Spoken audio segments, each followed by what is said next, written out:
Now, welcome to Mar-a-Lago, the winter White House in Palm Beach, Florida. We're pleased to be joined by the 45th and 47th President of the United States, Donald J. Trump. Mr. President, thanks for having us. Thank you very much. Happy Super Bowl. Thank you. You know, you are going to be the first sitting president to attend a Super Bowl. It's a big day for America, always is. What made you want to do it? Well, first of all, I'm very surprised to hear that. I would have assumed many presidents came, but I think just the spirit of the country's taken on a whole new life. I thought it would be a good thing for the country to have the president be at the game. I mean, it's an iconic day. It's an iconic day. It's going to be a great game, two great teams, and let's see what happens. You know, it seems the first days of this administration are like a no-huddle offense. You know, plays going down the field, one after another. There's a long list of things you've already got done in 3 weeks. Big border policy changes, ICE crackdowns on criminals, taking biological men out of women and girls sports, big energy policy changes. So what's different with you and your administration? The difference between the 45th president and the 47th president? Well, with the 45th, I had tremendous opposition, but I didn't know people, and I didn't have the kind of support that I needed. I put people in office, some really great ones, but I had some that I wouldn't have put. I would have, you know, known better if it were a couple of years later, or if I had a little more experience in D.C. I was a New York person, not a D.C. person. And I had a lot of opposition. I just noticed, I looked on the stage for the recent inauguration, and I'm looking, it's like a who's who of Washington. Well, if you look on the stage for the first one, it was just the opposite. So some of your plays have raised some questions and had some pushbacks. 19 states' attorneys general filed a lawsuit, and early Saturday, a judge agreed with them to restrict Elon Musk and his government efficiency team, Doge, from accessing Treasury Department payment and data systems. They said there was a risk of irreparable harm.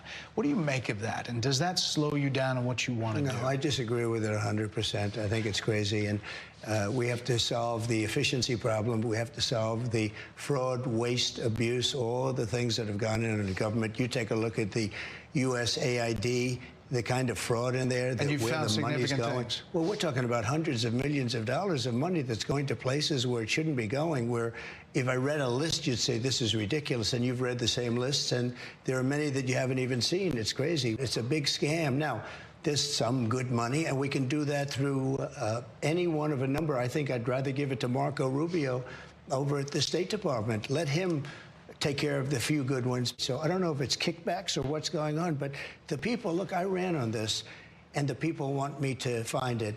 And I've had a great help with Elon Musk, who's been terrific. Bottom line, you say you trust him. Trust Elon? Oh, he's not gaining anything. In fact, I wonder how he can devote the time to it. He's so into it.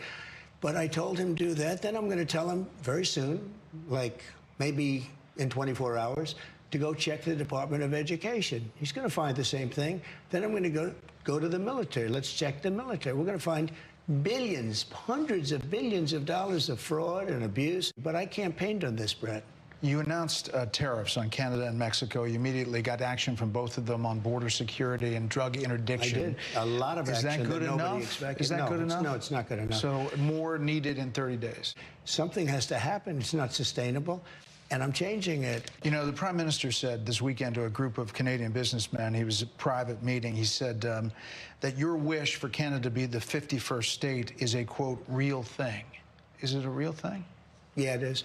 I think Canada would be much better off being a 51st state, because we lose $200 billion a year with Canada, and I'm not going to let that happen.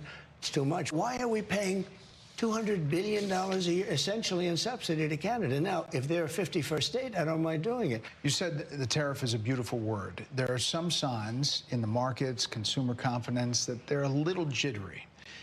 So if all goes to plan, when do you think families will be able to feel prices going down, groceries, energy, or are you kind of saying to them, hang on, inflation may get worse until it gets better? No, I think we're going to become a rich... Look, we're not that rich right now. We owe $36 trillion. That's because we let all these nations take advantage of us. Same thing, like $200 billion with Canada. We owe $300. We have a deficit with Mexico of $350 billion. I'm not going to do that. I'm not going to let that happen. Sports has always been something that Americans rally around to come together. They really do. You won the popular vote. You won all the swing states. Have you thought about how to try to bring the country together, to reach out or to find common ground? Have you thought about that or how that might go? I'd love to do it, but I would say this.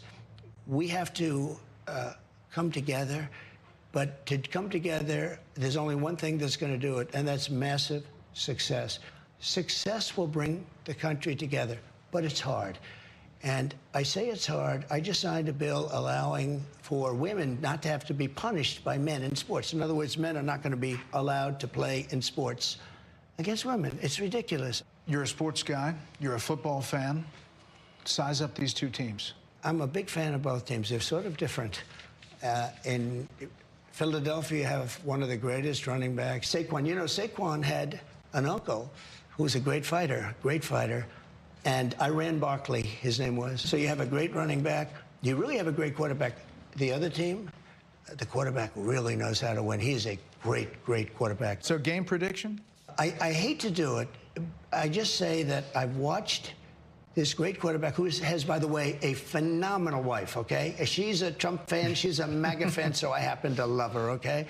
But she's a great person. I watched her being interviewed. I said, boy, that's pretty good. But she's great, and he's great. I guess you have to say that when a quarterback wins as much as he's won, I have to go with Kansas City. I have to go with Kansas City. At the same time, Philadelphia has a fantastic game. It's going to be just a great game. Finally, listen, you are the most recognized person in the world, likely the most imitated person in the world. Every comedian has Donald Trump imitation, everyone. But now you have UFC fighters winning fights, NFL players doing the Trump dance. Yeah. Did you ever think that was going to be a thing? No, I didn't. I mean, we do these rallies. They've always been great, but they got really great. And it's just, I don't know what it is. I try and walk off sometimes without dancing, and I can't. I have to dance because it's just got something special about it. Mr. President, thanks for the time. Thank you very much.